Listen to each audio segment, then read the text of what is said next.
নমস্কার। বিবিসিপি ব্রজবাবুর ছোটদের পাঠশালায় সবাইকে স্বাগত জানিয়ে শুরু করছি আমার বই দ্বিতীয় শ্রেণী প্রথম পর্ব, পৃষ্ঠা 87। এই পাঠটি আলোচনার প্রয়োজনে এ, এন এবং ডি এইগুলি আলোচনার প্রয়োজনে আমি একটা টিএলএম বোর্ড প্রস্তুত করেছি। এটা অন্য কিছু নয়, পুরনো বইয়ের কাটিং অংশ। এই অংশটা নিয়ে কত সুন্দরভাবে no cost, low cost, free cost TLM এর মাধ্যমে আমরা এ, এন এবং ডির পাঠটি শিখব, সেটা জানতে গেলে ভিডিওটি দয়া করে শেষ পর্যন্ত দেখতে হবে। কি হয়েছে? মূর্ত থেকে বিমূর্তে যাব, অর্থাৎ এখানে ছবি দেওয়া আছে, ছবি দেখে বলার চেষ্টা করব, আনন্দের মাধ্যমে শিখব। বা এই যে চার্ট আমি পুরনো বইয়ের কাটিং দিয়ে রেডি করেছি, সেটা দেখে মুখে বলা শিখব। তারপর বিমূর্ত, অর্থাৎ এদিকটা বাদ দিয়ে যখন পরীক্ষার সময় বা মূল্যায়নের সময় পড়বে, বলের আগে গ্যাপ থাকলে এ বল, এটা আপনা থেকে বলতে পারা, তখন তার বিমূর্ত ধারণাটা তৈরি হলো। এইভাবে আমরা মূর্ত, অর্ধমূর্ত, বিমূর্ত, মূর্ত বলতে পুরো বলটাকেই দেখানো, অর্ধমূর্ত বলতে ছবি বা এই মডেল দেখানো, এবং এই ছবি বা মডেল কোনো কিছু না থাকার পরে সরাসরি এই লেখাতে চলে যাওয়া। তাহলে কি হলো না, এ বল, তাহলে এ বল আমরা এই যে এক্সট্রা কাগজে লিখে দিয়েছি, সেই দুটা আছে। তাহলে এ বল এইটাকে বলতে পারে, এই বলটার পাশে বসে a ball, a cup, a doll, a fan, a table, a mat, এটা দেখে পড়বে a ball, a cup, a doll, a fan, a table, a mat. এটা দেখে বলবে an orange, an apple, an egg, an igloo, an umbrella, an elephant. এখানে কি বলা হয়েছে? Use of a and an, a এবং এন এর ব্যবহারটা শিখব।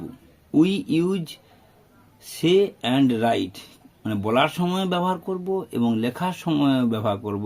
এ or an for one object, একটা জিনিসের জন্য ব্যবহার করব। আর কখন এ ব্যবহার করব? We use a before consonant sound, শুধু কনসোন্যান্ট নয়, কনসোন্যান্ট সাউন্ডের আগে আমরা এ ব্যবহার করব। আর we use an before vowel sounds, vowel sounds আমরা এই ভাওয়েল সাউন্ডস এবং কনসোন্যান্ট সাউন্ডস নিয়ে পরে শিখব। এখন আপাতত ভাওয়েলের আগে এবং কনসোন্যান্টের আগে এই যে এ এবং অ্যান বসবে, সেটা নিয়ে শিখব। একটু উঁচু ক্লাসে গিয়ে সাউন্ড সম্পর্কে আলোচনা করব। এই যেমন আওয়ার, আ মানে এ, এইচ দিয়ে কিন্তু বানানটা শুরু, সেটাকে সাউন্ড বলা হচ্ছে। কনসোন্যান্ট থাকলেও ভাওয়েলের মতো উচ্চারিত হচ্ছে, সেটাকে ভাওয়েল সাউন্ড এবং কনসোন্যান্ট সাউন্ড, সেটা উঁচু ক্লাসের দিকে শিখব। যাই হোক, এরপর কি, জগতে একটি মাত্র আছে সারা পৃথিবীতে, সারা জগতে, সারা সৌরজগতে, কি না? সূর্য। তখন হয়ে যাবে দি সান, দি আর্থ। আবার দেখা গেছে যে কিছু কিছু বড় বড় দোকানের ক্ষেত্রে তারা তাদের নামের আগে দি কথাটা যুক্ত, নিউ লিখে কেউ, আবার কেউ দি লিখে, দি সানি টেলার্স, দি জনপ্রিয় জুয়েলার্স। এইরকম ক্ষেত্রেও তারা একটাই দোকান এবং বড় দোকান, সেটা বুঝাতে এটা। তাহলে এরপরে এই চারটা দেখে আমরা এ এবং অ্যান বলার চেষ্টা করব। A rabbit, a duster, a goat, a chaat,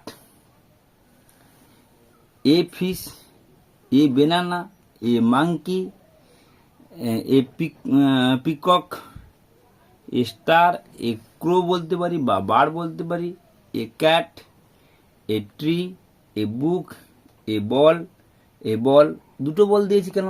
কেউ বলতে পারে একটু বড় বাক্য শেখানোর জন্য a small ball, a big ball, a coconut, a brinjal, a hen, a bird বা a tree, a fly,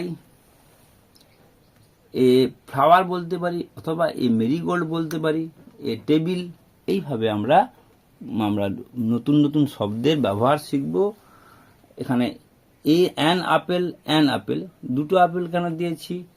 an small apple and big apple. An elephant, an elephant, an small elephant and big elephant. An owl, an eagle, AEIOU, AEIOU, এইগুলো থাকলে তখন কিন্তু আমাদের an বসাতে হবে, অর্থাৎ vowel sounds থাকলে তার আগে অ্যান বসাতে হবে।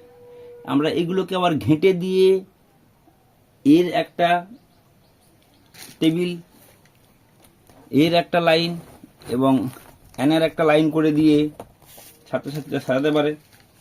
এর একটা লাইন, অ্যানের একটা লাইন, যেমন হাতে পড়বে এই যে আপেল কোন লাইনে বসবে, এ লাইনে, বল কোন লাইনে বসবে, এই লাইনে, র্যাবিট কোন লাইনে বসবে, এই লাইনে। এইভাবেও তারা আনন্দের মাধ্যমে শিখতে পারে। তাহলে তাদের শিক্ষাটা অনেক আনন্দদায়ক হবে এবং দীর্ঘদিন মনে থাকবে। আজ আর বেশি কথা নয়, সবাই ভালো থাকবেন। 87 পৃষ্ঠার ভিডিও এখানে শেষ করলাম। নমস্কার, ধন্যবাদ।